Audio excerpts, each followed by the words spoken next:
नमस्कारम। आपका स्वागत है हमारे री संस्कृति चैनल में।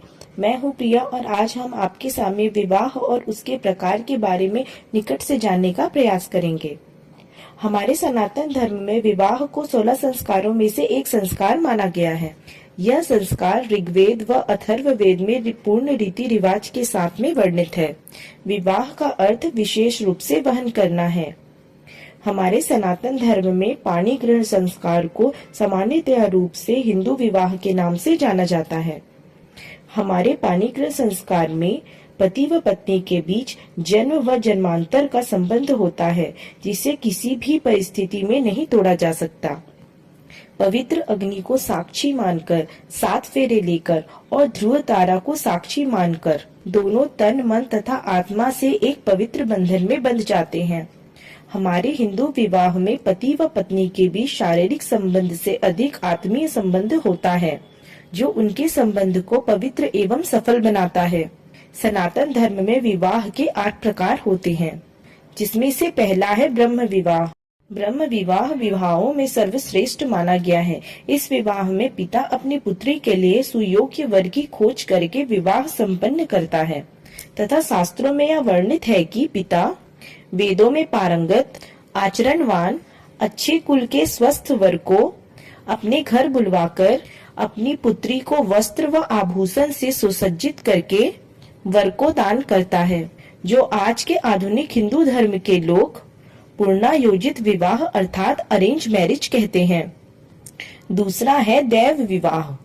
दैव विवाह में पिता अपनी पुत्री को उस पुरोहित को दान दे देता था, जो निर्धारित यज्ञ को सफलता पूर्वक संपन्न करा देता था। यह विवाह देवताओं के लिए यज्ञ के अवसर पर होता था, इसलिए इस विवाह को दैव विवाह कहते हैं। तीसरा है आर्ष विवाह। विवाह की इच्छा रखने वाले कई ऋषियों के लिए आर्ष विवाह होते थे। इस विवाह में ऋषि द्वारा कन्या के पिता को गाय और बैल या गाय बैल का जोड़ा दान में देने पर विवाह संपन्न होता था, अर्थात कन्या पक्ष वालों को कन्या का मूल्य गौ दान करके कन्या से विवाह कर लेना होता था। चौथा है प्रजापत्य विवाह। प्रजापत्य विवाह ब्रह्म विवाह के समान है, परंतु प्रजापत्य विवाह में कन्या के पिता द्वारा दिया गया उपहार वर के लिए नहीं बल्कि वर के पिता के लिए होता है। पांचवा विवाह है गंधर्व विवाह। जब कोई वर व कन्या एक दूसरे से प्रेम कामना में डूबकर संभोग क्रिया करते हैं और उसके बाद वह विवाह कर लेते हैं, तब ऐसे विवाह को गंधर्व विवाह कहते हैं। इस विवाह में बिना रीति रिवाज के आपस में शादी कर लिया जाता था। बिना परिवार के सहमति के यह शादी को संपन्न किया जाता था। महाभारत व वात्स्यायन में गंधर्व विवाह को सर्वोत्तम विवाह माना गया है। महाभारत काल के दुष्यंत व शकुंतला का विवाह गंधर्व विवाह की श्रेणी में आता है। छठवां विवाह है असुर विवाह। कन्या को खरीदकर विवाह कर लेना असुर विवाह कहलाता है।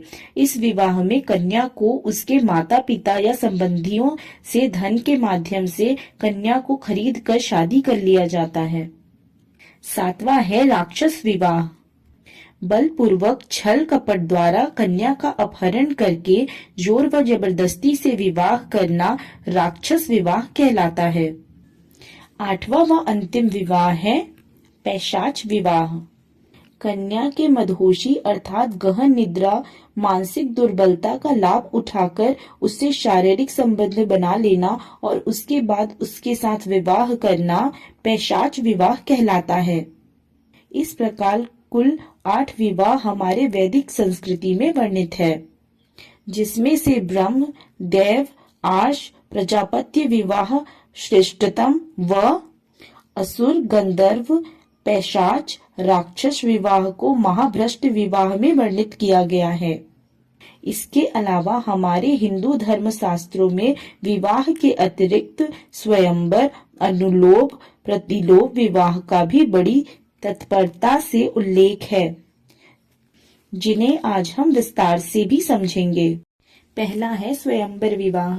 स्वयंवर विवाह में एक समारोह कन्या के पिता द्वारा आयोजित किया जाता था। तथा उस आयोजित समारोह में कन्या अपने वर अपने इच्छा के अनुसार चुनती थी। रामायण काल में माता सीता का स्वयंवर तथा महाभारत काल में द्रौपदी का स्वयंवर विवाह का श्रेष्ठतम उदाहरण है। अनुलोम विवाह। अनुलोम विवाह में उच्च वर्ण के वर का विवाह निम्न वर्ण की कन्या से होता था। इस अनुलोम विवाह का श्रेष्ठतम उदाहरण महान ऋषि अगस्त्य का विवाह माता लोपामुद्रा से है।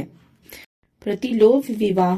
प्रतिलोम विवाह में उच्च वर्ण की कन्या का विवाह निम्न वर्ण के वर के साथ में होता था, जैसे ऋषि शुक्राचार्य की कन्या देवयानी का ययाति से विवाह हुआ था। अगर यह वीडियो आपको पसंद आई है तो आप इसे अपने दोस्त व परिवार के साथ शेयर कर सकते हैं।